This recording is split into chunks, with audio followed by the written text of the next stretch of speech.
malamnya, Hanli dan semua kultivator berkumpul di pagoda tempat diadakannya konferensi kultivator. Para tetua dari 7 sekte besar juga terlihat telah hadir. Ketua sekte Yanyu Istana Selatan sebagai penyelenggara konferensi kali ini pun memberikan sambutan. Sebelum konferensi dimulai, para peserta akan diuji dulu akar spiritualnya sebagai syarat masuk ke 7 sekte besar.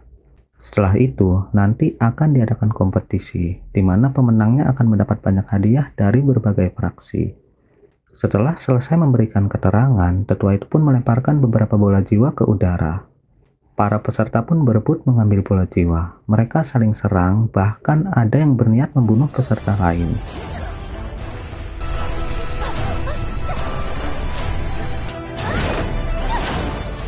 Tapi niatnya digagalkan oleh para tetua yang melarang terjadinya pembunuhan. Banyak yang lulus, tapi banyak juga yang gagal. Saat Siosan mau mengambil bola jiwa, tiba-tiba pemuda bernama Lu menyerangnya dan mengambil bola jiwa yang mau diambil Siosan.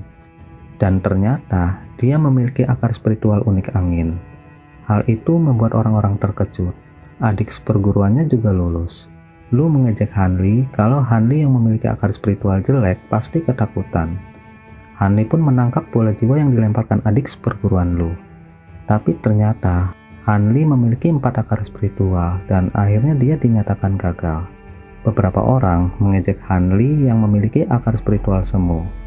Hanli yang mendengar itu pun hanya terdiam. Dia memberikan bola jiwa ke Nonahan dan pergi meninggalkan tempat tersebut dengan perasaan kecewa. Nonahan yang memiliki akar spiritual kayu dan besi juga dinyatakan lulus. Proses seleksi pun akhirnya ditutup. Siosan yang belum mengetahui akar spiritualnya merasa nasib dia dan Hanli begitu sial. Paginya, Hanli dan Siosan menonton kompetisi. Banyak fraksi dan sekte yang ikut serta, termasuk juga keluarga Yan. Hanli berpikir kalau kekuatan kultivator itu nggak hanya bergantung pada akar spiritual, tapi juga artefak, jimat, formasi, dan obat-obatan. Dan dia yang memiliki akar spiritual semu harus memanfaatkan itu semua secara maksimal. Hanli dan Siosan juga melihat Lu si pemuda sombong yang sedang bertanding.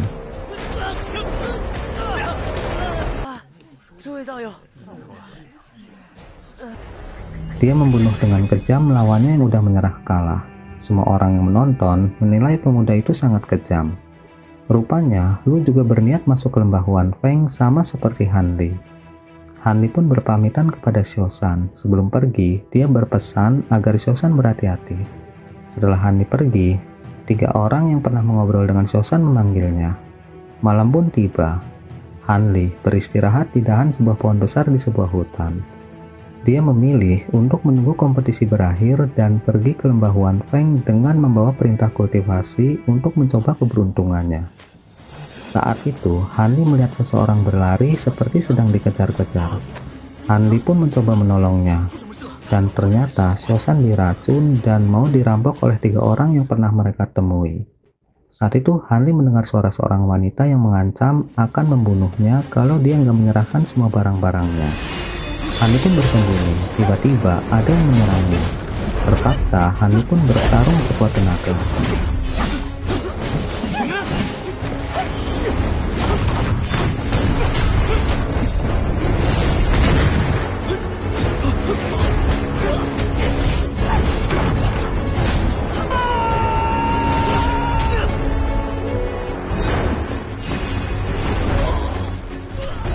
Walaupun sempat terdesak karena dikeroyok, akhirnya dengan jimat pedang terbang, Hanli bisa membunuh mereka semua. Hanli pun menguburkan Siosan, yang merupakan teman pertamanya di dunia kultivasi. Setelah memberikan penghormatan terakhir, Hanli pun melanjutkan perjalanan menuju ke lembah Wanfeng. Dia merasa kalau dunia kultivasi itu sangat kejam dan berbahaya. Untuk bisa bertahan di dunia kultivasi yang kejam, Hanli bertekad untuk menjadi lebih kuat. Walaupun akar spiritualnya jelek, tapi dengan perintah kultivasi, dia akan belajar di lembah Wanfeng. Akhirnya, Hanli tiba di tujuan. Dia bertemu Paman Wu dari lembah Wanfeng. Hanli pun memperkenalkan dirinya dan menyerahkan token perintah kultivator kepada Paman Wu. Setelah melihat token tersebut, Paman Wu mengajak Hanli ke kapal yang akan mengantarkan Hanli dan juga beberapa murid baru ke lembah Wanfeng. Kapal pun berangkat. Hanli dan para murid baru sangat kagum dengan pemandangan yang mereka lihat, apalagi saat mereka melihat orang-orang berterbangan. Paman Wu pun berkata kalau mereka juga nanti akan mendapatkan alat terbang seperti itu. Mereka pun dibagi baju sutra kuning, satu set latihan dasar, satu set arah dasar, pedang liang, pedang yudao, artefak daun hijau untuk membantu berjalan di atas angin, dan juga tas penyimpanan yang harus dimiliki seorang kultivator.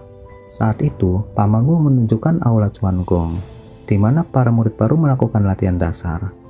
Juga aula Beiji, tempat menerima misi dari lembah untuk mendapatkan hadiah batu roh. Mereka pun akhirnya sampai. Paman Wu menyuruh para murid untuk mendaftarkan nama mereka ke aula Beiji. Setelah itu baru mereka bisa mulai tinggal di lembah. Setelah semua orang pergi, Paman Wu memanggil Hanli. Karena Hanli membawa token perintah kultivator, jadi dia mendapatkan keistimewaan, yaitu mendapatkan pil pembentukan pondasi duluan. Pil itu sangat penting dan banyak orang menginginkannya, jadi Hanli harus menjaganya dengan baik. Setelah mengucapkan terima kasih, Hanli pun berpamitan. Tapi dengan akar spiritual semu, Hanli nggak yakin kalau pil itu cukup untuk membangun pondasinya. Hanli yang membaca brosur divisi pengobatan berniat mendaftar ke sana.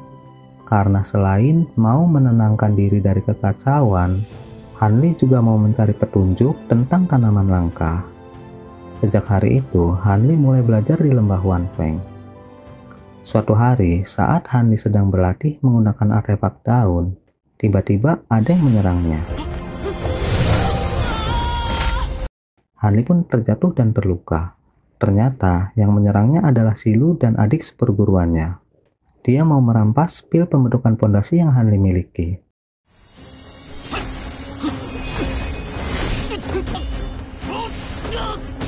Tiba-tiba, Lu kembali menyerang Hanli. Untungnya, saat itu Paman Wu datang menyelamatkan Hanli. Paman Wu kembali menghalangi Lu yang mau menyerang Hanli. Saat itu, Paman Ye, guru Lu dan juga senior dari Paman Wu datang ke tempat tersebut. Dia merasa nggak suka dengan tindakan Paman Wu yang telah menyerang muridnya. Tapi Paman Wu bilang kalau Lu bersikap sombong dan mau membunuh Hanli. Tapi Paman Ye malah berkata kalau dalam dunia kultivasi yang terkuatlah yang menang. Dan pil pembentukan pondasi seharusnya diberikan kepada orang yang tepat. Dia pun berkata kepada Hanli, dengan tingkat kultivasinya, pil itu hanya akan membuat Hanli susah. Jadi lebih baik Hanli menitipkan pil tersebut kepadanya. Awalnya Hanli menolak, tapi setelah melihat Paman Wu yang sepertinya enggan berurusan dengan Paman Ye, dan juga Paman Ye menawarkan menukar pilnya dengan batu roh dan tanaman obat, terpaksa Hanli memberikan pil tersebut. Karena dia pikir yang penting dia bisa bertahan hidup dulu. Tapi dia berjanji dalam hati suatu hari nanti dia akan membuat orang-orang itu membayar perbuatannya. Mereka pun pergi meninggalkan Hanli, begitu juga Paman Wu yang hanya diam. Hanli pun kembali ke tempat tinggalnya dan mengobati luka-lukanya.